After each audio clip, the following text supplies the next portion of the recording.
We were riding a real high after a really awesome season in Patagonia, but that's where the story for us gets really sad. Jason and Hayden knew nothing about the terrible accident on St. Exupery. Their friend Carlisle Norman had been struck in the head by rockfall.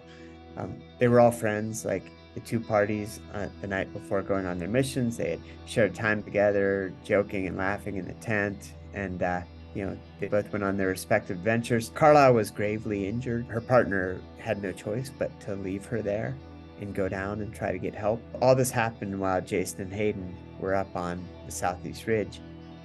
And so once they're back down there and people told them what happened, I mean, they went from this incredible high based on the climb they had done and then what they felt like was a valuable thing in removing the bolts to coming down and just having this terrible and crazy perspective shift.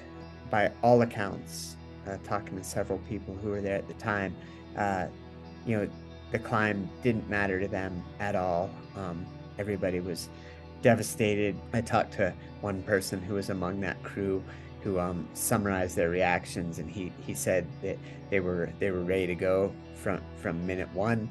They said nothing about their climb to anyone during this time. No one cared, especially them.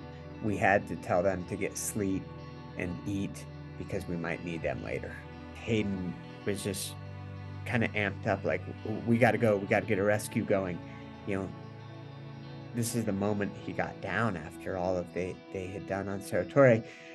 Jason was more pragmatic, kind of recognized their level of fatigue and knowing that there's a lot of strong, better rested climbers there ready to help. Since Hayden and I had just, extended ourselves on Cerro Torre, we stayed at base camp to recover, to try and support when they needed us. But there was a very valiant rescue attempt.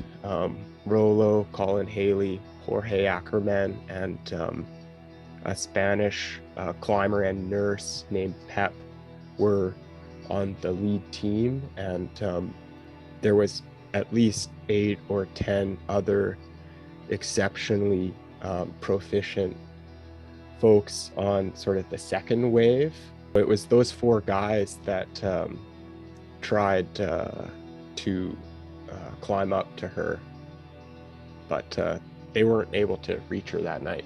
The reviled Red Bull helicopter then proved useful because they're not a rescue helicopter, but they volunteered to shift and try to help out and try to save Carlisle by flying over and trying to locate her so that rescuers and four incredibly brave, great climbers went up and tried to save her, and yeah, she didn't survive.